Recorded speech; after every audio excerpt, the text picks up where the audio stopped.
Amino acid substituted methane है, यानी methane का फार्मूला ये है 3H की जगह, ये नीचे की 3H की जगह, बल्कि ऊपर की नीचे की 3H की जगह क्या आ गया, 1H की जगह कार्बोक्सिल ग्रुप आ गया, और 1H की जगह अमाइनो ग्रुप आ गया, और 1H की जगह R चेन आ गई, R साइड चेन। यहाँ पे कोई भी फंक्शनल ग्रुप आके अटैच हो सकता है, जिसकी वजह से अमीनो एसिड की क्लासिफिकेशन होती है। अमाइनो ग्रुप जो है वो हमारे पास, इसके पास पॉजिटिव चार्ज होता है इसलिए बेसिक इन नेचर होता है, और इसके पास नेगेटिव चार्ज होता है इसलिए एसिडिक इन नेचर होता है। अमाइनो एसिड क्या है? Amino acid are monomer of protein, यानी बहुत सारे amino acid peptide link bond के ज़रिए जो आपस में मिलते हैं तो वो प्रोटीन बनाते हैं, और सिर्फ 300 में से 20 अमाइनो एसिड ऐसे हैं कि जो प्रोटीन बनाएंगे। पेप्टाइड बॉन्ड, पेप्टाइड बॉन्ड क्या है? पेप्टाइड बॉन्ड वो लिंक है जो 2 या 2 से ज़्यादा अमाइनो एसिड को आपस में जोड़ता है। तो कैसे जोड़ता है? 2 अमाइनो एसिड के दरमियान अगर हुआ तो डाईपेप्टाइड, 3 के दरमियान हुआ तो ट्राईपेप्टाइड, और 10 के दरमियान हुआ तो ओलिगोपेप्टाइड, और 10 से ज़्यादा के दरमियान हुआ तो पॉलीपेप्टाइड। और ये जो फर्दर ये जो बॉक्स है इसको फर्दर ओपन करके बताया गया है कि पेप्टाइड बॉन्ड बन कैसे रहा। ये अमाइनो एसिड का COOH और ये अमाइनो एसिड का NH2, ये दोनों कंट्रीब्यूट करके क्या बनाएंगे? H2O मॉलिक्यूल रिलीज़ करेंगे। 2H के मॉलिक्यूल यहाँ से रिलीज़ हो गए, और बल्कि एक H का मॉलिक्यूल यहाँ से रिलीज़ हो गया, और एक H और एक O यहाँ से रिलीज़ हो गया, दोनों क्या बने? H2O। तो H2O के मॉलिक्यूल के रिलीज़ होने की वजह से पेप्टाइड बॉन्ड बनते जाते हैं। दूसरा क्या है? Cysteine oxidation. Thiol cysteine, thiol जो कि एक सिस्टीन कंटेनिंग अमाइनो एसिड है, यानी आर साइड पे चेन पे सल्फ़र है।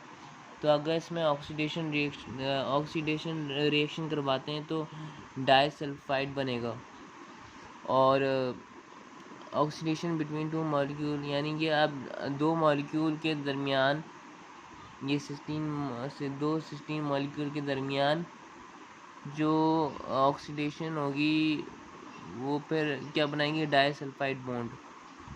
फिर उसको सिस्टीन रेसिड्यू, फिर वो जो सिस्टीन के कुछ रेसिड्यू बनेंगे तो वो क्या बनाएंगी? डाइसल्फाइड ब्रिज बनाएंगी।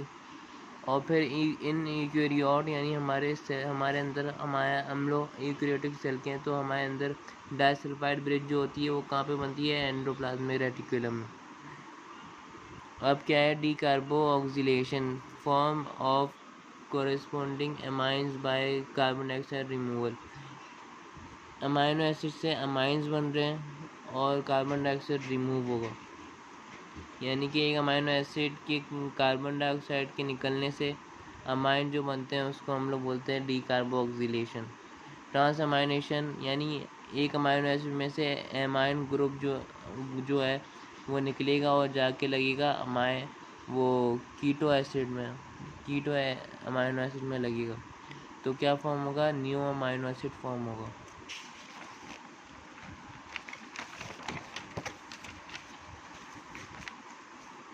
उसके बाद ऑक्सीडेटिव डीअमाइनेशन।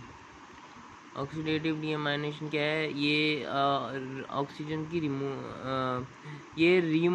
डीअमाइनेशन मतलब अमाइनो ग्रुप का डी मतलब निकल जाना, removal of NH2 by oxygen अब ऐड होगा तो NH2 जो है अमाइनो एसिड में से निकल जाएगा, तो क्या होगा? Liberate free ammonia molecule liberate होगा, यानी निकलेगा।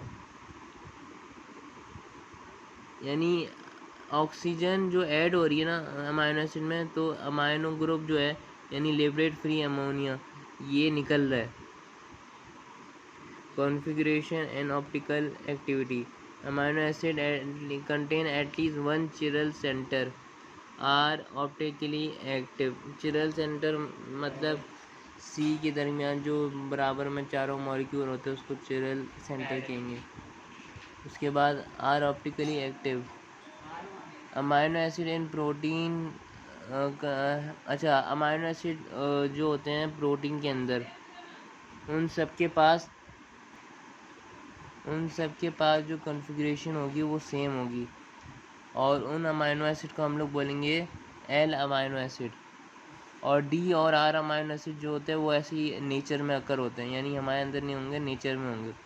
अब amino acid act also as zwitterion, यानी कि पॉजिटिव और negative radical combine to form a neutral amino acid, यानी पॉजिटिव और नेगेटिव रेडिकल जो है वो एक न्यूट्रल अमाइनो एसिड बनाएंगे, यानी कि same concentration of amino group और कार्बोक्सिलिक ग्रुप, उसको हम लोग ज़ोइटेरियन कहेंगे। कीटोजेनिक अमाइनो एसिड, अब ये classification on basis of metabolic fate, यहाँ से क्लासिफिकेशन स्टार्ट हो रही है। Ketogenic amino acid degraded directly into acetyl CoA, precursor of ketone body. Acetyl CoA जो है हमारे पास वो कीटोन बॉडी है, और ये ketogenic amino acid direct ketone bodies में कन्वर्ट होता है, यानी एसिटाइल CoA जो कि प्रीकर्सर ऑफ कीटोन बॉडी है।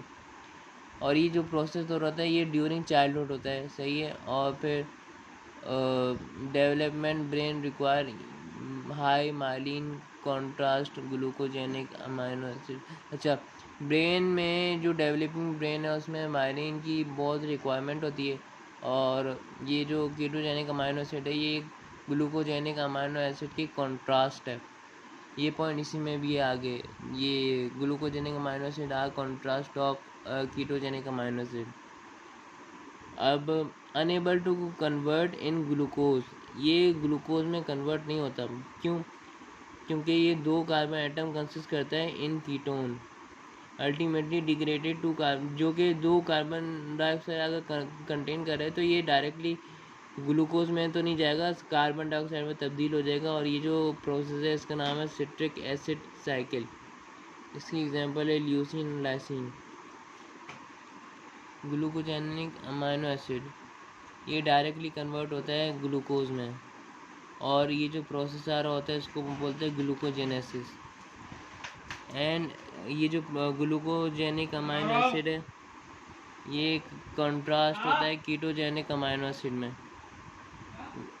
Which convert into ketone body, जो कि कीटोन बॉडीज़ में कन्वर्ट होता है, हम पहले पढ़े हैं। और फिर ग्लूकोज फॉर्मेशन कैसी हो रही है इसमें, यानी ग्लूकोजेनेसिस, अमाइनो एसिड पहले डायरेक्टली ग्लूकोज में कन्वर्ट नहीं होगा, अमाइनो एसिड पहले कन्वर्ट होगा कीटो एसिड में, फिर उसके बाद कन्वर्ट होगा ग्लूकोज में।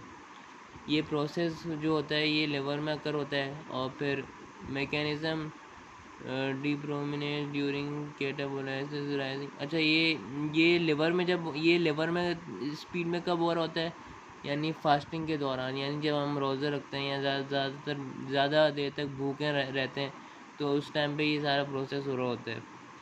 इसकी एग्जांपल क्या है, एलेनाइन, आर्जिनिन, हिस्टिडीन, प्रोलाइन।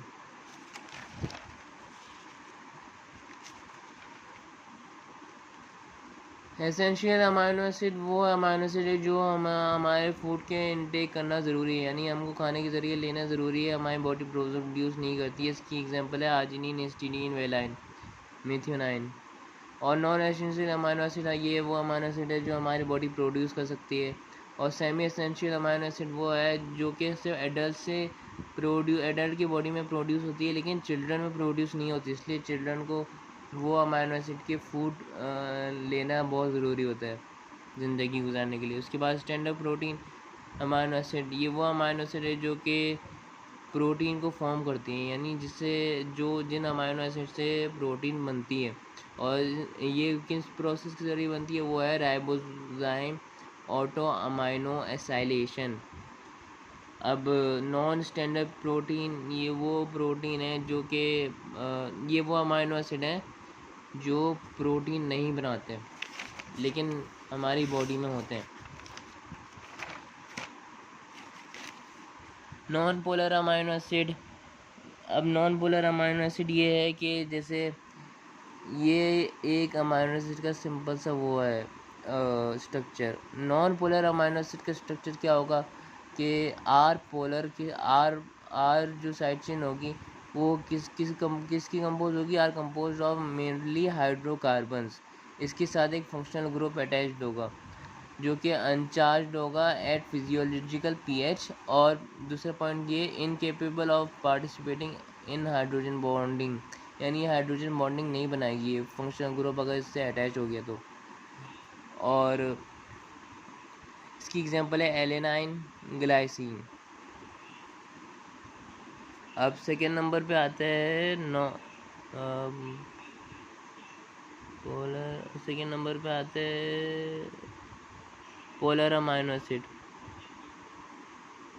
ये दोनों न्यूट्रल अमाइनो एसिड की फॉर्म है। पोलर अमाइनो एसिड में क्या है, आर साइड चेन जो होती है ना, इसमें स्पेक्ट्रम ऑफ फंक्शनल ग्रुप होती है, मोस्ट है वन एटम। जैसे कार्बन हो गया, नाइट्रोजन हो गया, सल्फर हो गया, कोई एक एटम लगेगा, फंक्शनल ग्रुप कोई भी हो सकता है।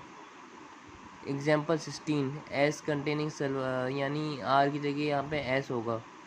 और या एस हटा के अगर ओ एच हो, यानी एल्कोहलिक इन नेचर हो, तो उसकी एग्जांपल क्या है, थ्रियोनाइन और सिराइन है। तो ये है पोलर अमाइनो एसिड। अच्छा, इनके पास ना ये जो आर पे अगर एस लगाओ या ओ एच लगाओ तो इनके पास इलेक्ट्रॉन पेयर होगा फॉर एज बॉन्डिंग।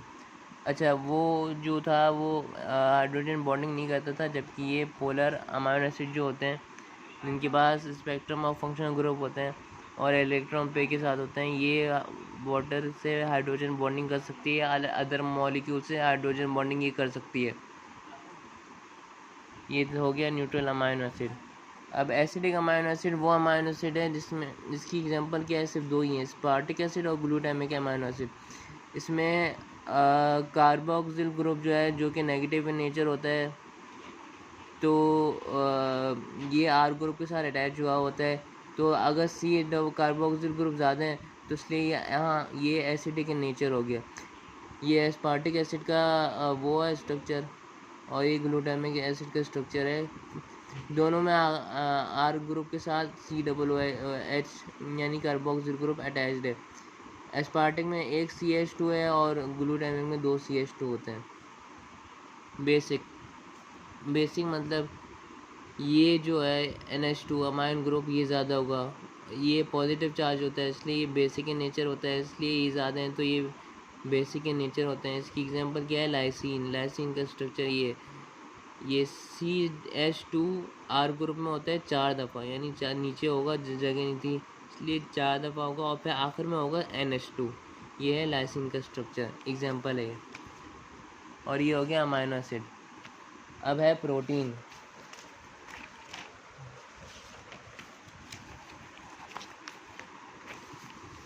प्रोटीन क्या है, नेचुरली अकरिंग प्रोटीन क्या है, नेचुरल अकरिंग कॉम्प्लेक्स सब्सटेंस है, और ये बहुत सारे अमाइनो एसिड से मिलके बनता है, और इसमें जो लिंक होती है जो अमाइनो एसिड को जोड़ता है उसको हम लोग कहते हैं पेप्टाइड बॉन्ड। सबसे पहले प्रोटीन की क्लासिफिकेशन पढ़ रहा है, और प्रोटीन की classification based on 3 types. Number 1 shape and size, number 2 solubility and physical properties, number 3 basis of functional properties. Shape and size में 3 क्लासिफिकेशन आती है। नंबर 1 फाइब्रस, और number 2 globular, number 3 intermediates. Fibrous जो होती हैं उनके जो साइज़ होता है वो मोर देन 10 होती है, और जबकि ग्लोब्यूलर के में ना लेस देन 10 होती है। फाइब्रस स्ट्रॉन्गर होती है और इसका जो स्ट्रक्चर होता है वो सेकेंडरी स्ट्रक्चर होता है, जबकि ग्लोब्यूलर सॉफ्ट होती है, उसका जो स्ट्रक्चर होता है वो टर्शरी होता है और हाइड्रोफिलिक होता है। और एग्जांपल क्या है फाइब्रस की, कोलेजन है, मायोसिन है, केराटिन है, एक्टिन है, और जबकि ग्लोब्यूलर की जो है वो इंसुलिन है, हीमोग्लोबिन है, DNA और RNA पॉलीमरेज। अच्छा, इंटरमीडिएट क्या है, इंटरमीडिएट भी हाइड्रोफिलिक है, जैसे ग्लोब्यूलर प्रोटीन है, और इसका जो स्ट्रक्चर है वो intermediate to fibrous protein and globular protein है। इसकी एग्जांपल क्या है, फाइब्रोनोजिन। अब आता है सॉल्युबिलिटी और physical, on basis of solubility and physical properties. सबसे पहले आता है सिंपल और कॉन्जुगेटेड। सिंपल प्रोटीन वो प्रोटीन है जो कि सिंपल प्रोटीन होती है, यानी कि सिंपल अमाइनो एसिड से मिलके बनती है, और किससे लिंक, ये अमाइनो एसिड को कौन जोड़ता है, पेप्टाइड बॉन्ड जोड़ता है, यानी लिंक जो होती है बीच में वो पेप्टाइड बॉन्ड होती है। अब इसकी एग्जांपल क्या है, एल्ब्यूमिन है, ग्लोब्यूलिन है, कोई भी प्रोटीन है, ये एक सिंपल प्रोटीन की बात हो रही है इसलिए यहाँ पे सिंपल प्रोटीन का जिक्र है। कॉन्जुगेटेड प्रोटीन ये बहुत ही कॉम्प्लेक्स होती है, और ये कॉम्प्लेक्स क्यों होती है? क्योंकि इसमें एक नॉन प्रोटीन ग्रुप, यानी कि नॉन प्रोटीन ग्रुप क्या होता है? प्रोस्थेटिक ग्रुप होता है। अब जैसे ये है एक अमाइनो एसिड, इसके साथ ये जो है ना फॉस्फोरिक एसिड, ये एक है प्रोस्थेटिक ग्रुप जो कि नॉन प्रोटीन है, सब्सटेंस है। और ये दोनों मिलके क्या बनाएगी? मिल्क की एक अमाइनो एसिड बनाएगी, मिल्क की प्रोटीन बनाएगी, जिसको हम लोग बोलेंगे सेसिन। अब आता है डिराइव प्रोटीन। डिराइव प्रोटीन का मतलब यही है जो कि किसी चीज़ से डिराइव की गई हो। जैसे सिंपल और कॉन्जुगेटेड प्रोटीन से जो प्रोटीन डिराइव्ड होती है उसको हम कहते हैं डिराइव प्रोटीन। अब चाहे वो फिज़िकल मेथड से डिराइव की गई हो या तो फिर केमिकल मेथड से, दोनों मेथड एप्लीकेबल है। प्राइमरी डिराइव प्रोटीन क्या है? Protein derive from by action of heat. इसमें ये वो प्रोटीन की वो डेरिवेटिव्स हैं जो कि हीट, एसिड, अल्कली से की एक्शन से मतलब वो बनते हैं प्राइमरी ड्राइव प्रोटीन। और इसमें जब ये जो मेथड इस्तेमाल हो रहा है प्राइमरी ड्राइव प्रोटीन और ओरिजिनल प्रोटीन से जो ये बनते हैं, तो इनमें ज़्यादा फ़र्क नहीं होता। क्यों? क्योंकि ये एक्शन जो हो रहा है ये पेप्टाइड बॉन्ड लिंकेज पे अटैक नहीं कर रहा है, यानी अमाइनो एसिड के बीच में जो लिंकेज होती है जो कनेक्ट करती है दो या दो से ज़्यादा अमाइनो एसिड को, उस पर अटैक नहीं कर रहा है, उस पर एक्शन नहीं हो रहा है। इसलिए ये ओरिजिनल प्रोटीन के से तकरीबन सिमिलर ही होता है। इसकी ये टाइप्स हैं प्रोटीन्स। ये है earliest product of protein bye hydrolysis action of enzyme and acid, यानी कि ये पहला प्रोडक्ट है जो कि एक प्रोटीन के हाइड्रोलिसिस से बनती है, हाइड्रोलिसिस ऑफ एंजाइम। वो प्रोटीन कौन सी है? एंजाइम है, और एसिड्स हो सकती हैं या एक्सेट्रा। अब मेटा प्रोटीन क्या है? ये second stage of protein hydrolysis है, जिसकी एक्शन जो है वो एसिड, ऊपर क्या था? हीट था और एसिड था, यहाँ पे क्या है? एसिड और अल्कलीज है। यानी एसिड अल्कली जब प्रोटीन से रिएक्ट करेंगी और हाइड्रोलाइसिस का जब प्रोसेस होगा तो उससे बनेगा मेटा प्रोटीन्स। अब आता है कोगुलेटेड प्रोटीन। कोगुलेटेड नाम से ज़ाहिर हो रहा है ये हीट से हो रहा है, ये एक्शन ऑफ हीट या अल्कोहल से हो रहा है। एक नेटिव प्रोटीन, एक सिंपल से जो प्रोटीन हुआ होता है हमारे पास, उस पर अगर हीट या अल्कोहल का टच आ गया या एक्शन आ गया तो उससे प्रोटीन जो होती है वो डीनेचर्ड होती है, और उसको हम लोग कहेंगे डीनेचर मतलब ख़राब, और उस प्रोटीन को हम लोग बोलेंगे कोगुलेटेड प्रोटीन। ये हो गया प्राइमरी ड्राइव प्रोटीन। अब सेकेंडरी ड्राइव प्रोटीन में क्या है? उसमें क्या हुआ था? बाय डिफरेंट एक्शन के ज़रिए, हाइड्रोलिसिस के डिफरेंट एक्शन के ज़रिए अलग अलग 3 टाइप की प्रोटीन बनी है। अब यहाँ पे भी 3 टाइप की प्रोटीन बनेगी, लेकिन यहाँ पे जो एक्शन होगा वो पेप्टाइड लिंकेज के दरमियान होगा जो कि अमाइनो एसिड को लिंक करती हैं। Protein derivative form by hydrolysis of peptide linkage in protein. इसकी पहली फॉर्म ये है प्रोटियोसिस। ये हाइड्रोलाइटिक प्रोडक्ट ऑफ प्रोटीन है जो कि हीट की एक्शन के ज़रिए आते हैं और फिर and precipitate from this their solution bye saturation ammonium sulphate, और ये अमोनियम सल्फेट से रिएक्ट भी कर सकते हैं। और ये जो पेप्टोन्स है इसमें हीट की कोई ताल्लुक़ नहीं है, और ना ही अमोनियम सल्फेट को ये अमोनियम सल्फेट से ये प्रेसिपिटेट कर सकते हैं। और आखिरी जो है ये हैं पेप्टाइड्स। ये पेप्टाइड्स मतलब ये एक छोटा मॉलिक्यूल है जो कि कम अमाइनो एसिड को कंसिस्ट करता है, और इनके दरमियान जो लिंकेज होता है, यानी एक अमाइनो एसिड से दूसरे अमाइनो एसिड को जो जोड़ता है वो है peptide linkage. On basis of functional properties, सबसे पहले डिफेंस प्रोटीन आता है। डिफेंस प्रोटीन ज़ाहिर सी बात है ये वो प्रोटीन है, यानी इम्यूनोग्लोबिन इसमें इन्वॉल्व होती हैं जो कि हमारे इम्यून सिस्टम को प्रोटेक्ट करते हैं। और फिर नंबर 2 कॉन्ट्रैक्टाइल प्रोटीन, ये हमारे स्केलेटल मसल्स के प्रोटीन होते हैं जो कि हमारे मसल्स को कॉन्ट्रैक्शन और रिलैक्सेशन करती है। और फिर आता है रेस्पिरेटरी प्रोटीन, ये हमारे रेस्पिरेशन में हेल्प करती हैं, जैसे हीमोग्लोबिन हो गया ऑक्सीजन की ट्रांसपोर्ट करता है, और मायोग्लोबिन जो है वो ऑक्सीजन स्टोर करता है। और फिर स्ट्रक्चरल प्रोटीन, ये वो प्रोटीन है हमारे स्किन की प्रोटीन है, हेयर की प्रोटीन है, नेल की प्रोटीन है, और हमारे जो कार्टिलेजेस होते हैं उसकी प्रोटीन है।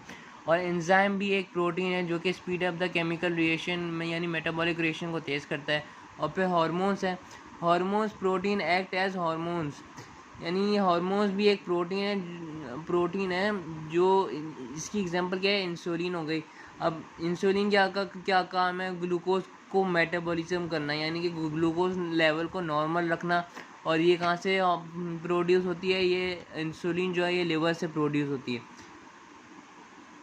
बस ये हो गई क्लासिफिकेशन।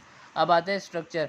स्ट्रक्चर में ये सबसे पहले प्राइमरी स्ट्रक्चर, ये एक लीनियर होती है, यानी कि अब ये देखें, ये प्राइमरी स्ट्रक्चर ये बिल्कुल लीनियर है। उसमें जो अमाइनो एसिड वो आसानी से काउंट किए जा सकते हैं और इनके मतलब नाम भी हम मालूम कर सकते हैं, यानी इनको अमाइनो एसिड को आसानी आइडेंटिफिकेशन के लिए बहुत आसानी पैदा करती है ये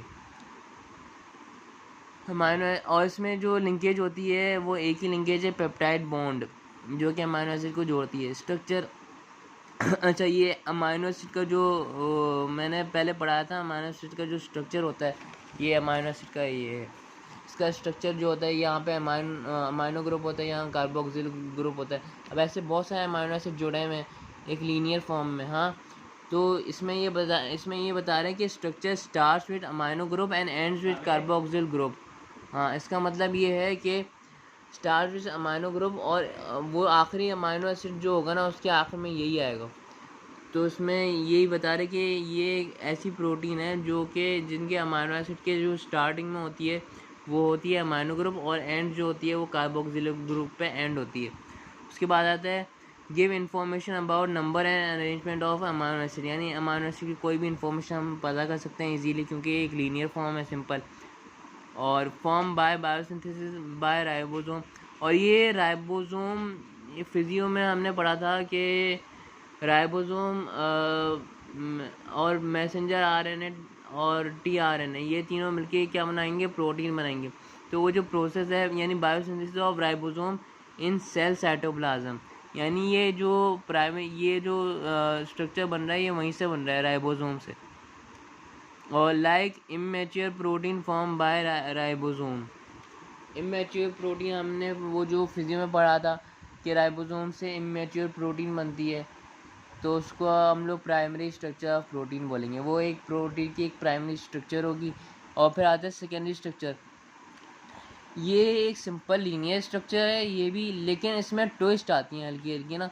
वो इसलिए आती हैं कि हाइड्रोजन बॉन्ड्स इसमें आ जाती हैं जो कि लिंक हुई हुई होती है एक अमाइनो ग्रुप से, और वो कार्बोक्सिल ग्रुप से लिंक की होती है, इसलिए इसमें थोड़ा इसी की वजह से ये प्राइमरी स्ट्रक्चर में जो ट्विस्ट आता है तो वो बन जाता है सेकेंडरी स्ट्रक्चर।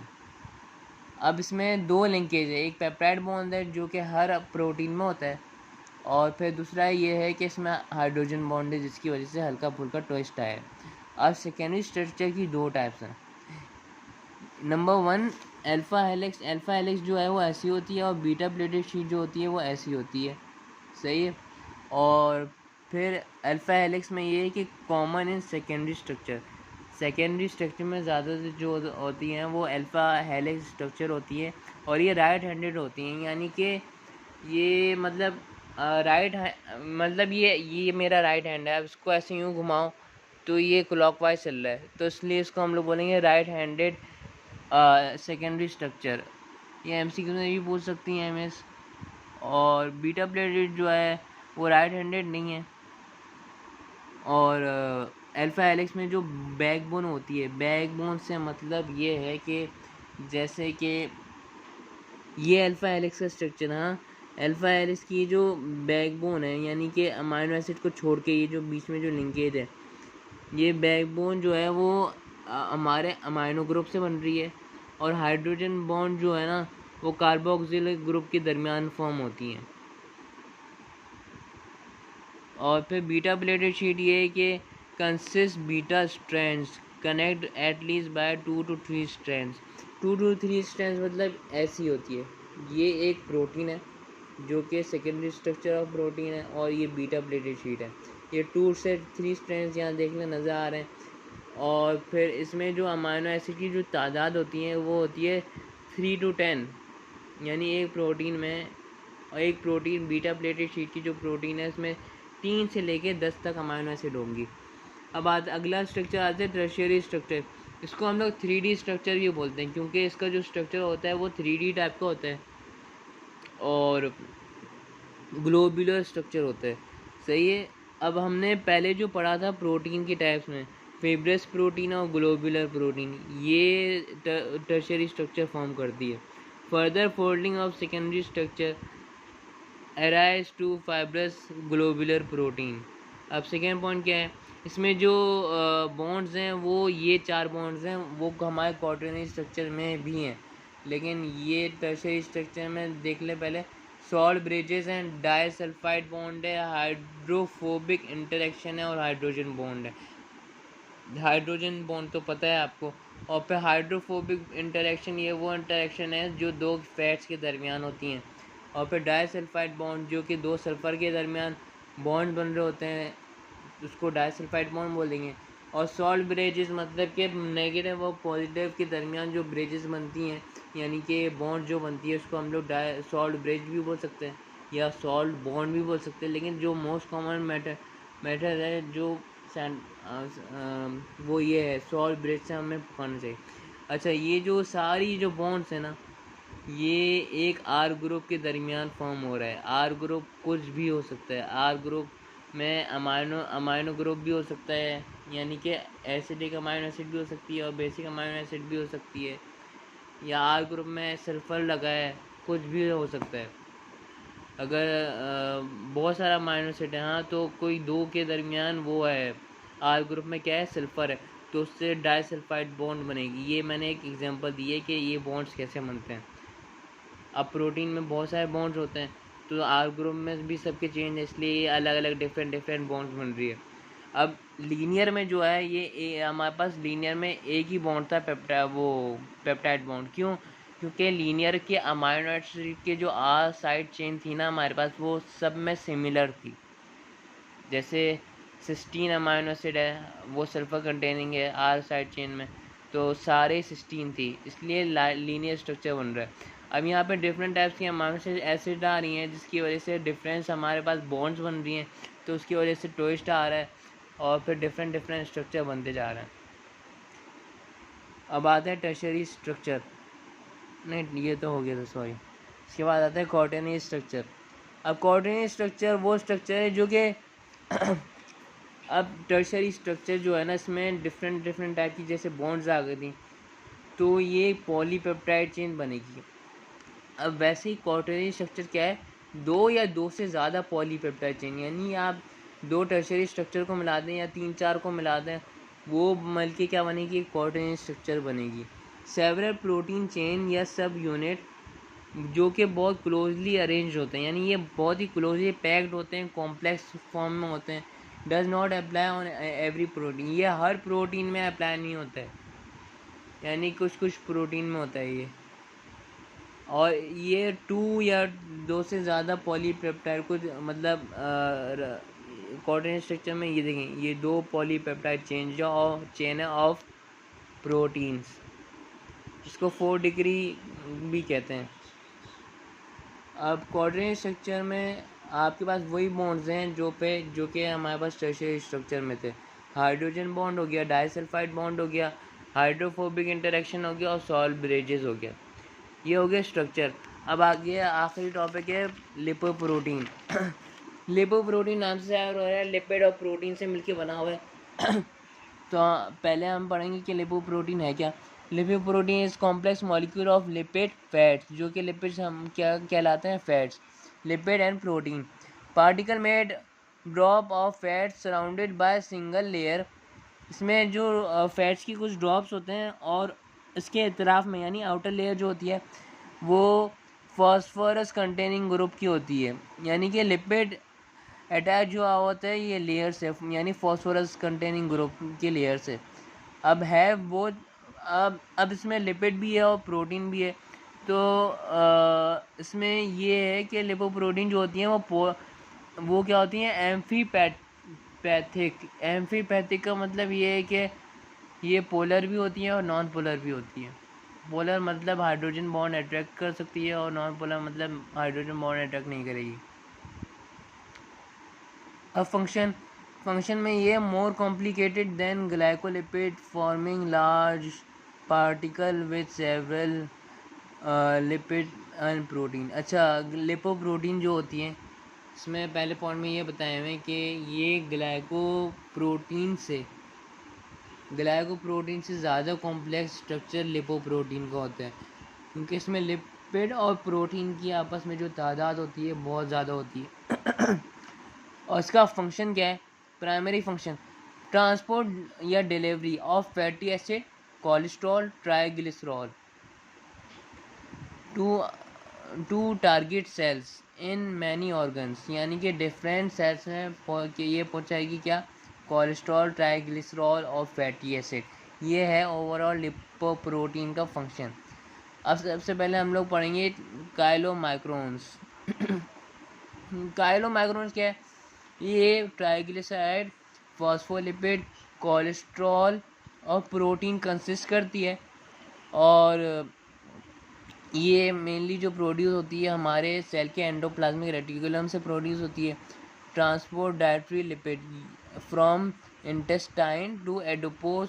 अच्छा, ये लिपिड जो हैं, जैसे ये काइलोमाइक्रोन जो होती हैं, ये बेसिकली इंटेस्टाइन में होती हैं, और इंटेस्टाइन से ये किसको लिपिड्स को लेके जाती हैं एडिपोस या स्केलेटल या कार्डियक मसल के टिश्यू में, यानी सेल्स में। अब आगे आता है VLDL। VLDL मतलब वेरी लो डेंसिटी लिपोप्रोटीन। ये होता है लिवर में। इसका फंक्शन क्या है? Delivering triglyceride to cell in body which need for cellular process. Cellular process के लिए कुछ लिपिड्स की ज़रूरत होती है, तो वो कौन लेके जाता है? सेल को कौन देता है? VLDL देता है, जो कि लिवर में होता है। और फिर ये जो होती है VLDL जो है, ये इसमें फ़ैट की जो रेशो है वो कम है एज़ कम्पेयर टू प्रोटीन, यानी प्रोटीन की रेशो ज़्यादा है। अब VLDL के बाद आता है LDL। LDL means low density lipoprotein which is also called bad cholesterol, यानी ये हमारे लिए सेहत के लिए अच्छा नहीं है, और ये हार्ट अटैक के रिस्क भी बढ़ा सकती है, या हार्ट स्ट्रोक के रिस्क भी बढ़ा सकती है, या हमारे कार्डियक साइकिल की जो रिदम है उसको भी चेंज कर सकती है। वो चेंज जो होती है ना कार्डियक साइकिल के रिदम में, वो भी कोलेस्ट्रॉल की वजह से ही होती है। और लोड मोर कोलेस्ट्रॉल देन प्रोटीन। अच्छा, LDL में जो कोलेस्ट्रॉल की तादाद है वो प्रोटीन और ट्राइग्लिसराइड से ज़्यादा है। अगर आप VLDL के कोलेस्ट्रॉल, प्रोटीन और ट्राइग्लिसराइड को कंपेयर करें तो carry cholesterol to cell that need it. ये सेल को कोलेस्ट्रॉल देती है जब भी सेल को नीड हो, लेकिन ये कोलेस्ट्रॉल ही कभी कभी हमारे नुकसान का बायस होती है। अब आता है HDL। HDL means high density lipoprotein. इसको हम गुड कोलेस्ट्रॉल भी कहते हैं। ये ज़्यादातर ओलिव्स में होता है और कुछ चीज़ों में होता है। इसकी एग्जांपल ओलिव है खैर। और absorb cholesterol carrying to liver. अच्छा, ये जो है ना HDL, ये कोलेस्ट्रॉल को एब्जॉर्ब कर लेती है और फिर लिवर को ले जा के देती है, और फिर लिवर जो है ना वो ब्लड के ज़रिए मतलब हमारे बॉडी से बाहर निकाल देती है। यानी कि ये जो HDL है, ये हमारे बॉडी से जो फालतू कोलेस्ट्रॉल है ना उसको एब्जॉर्ब करती है और हमारे बॉडी से बाहर निकाल देती है, जिसकी वजह से हार्ट अटैक का जो रिस्क है वो कम होता है, या हार्ट स्ट्रोक का रिस्क जो है वो कम हो जाता है। यानी ये हमारे सेहत के लिए अच्छी है, और ये हमारे सेहत के लिए उतनी ही बुरी है।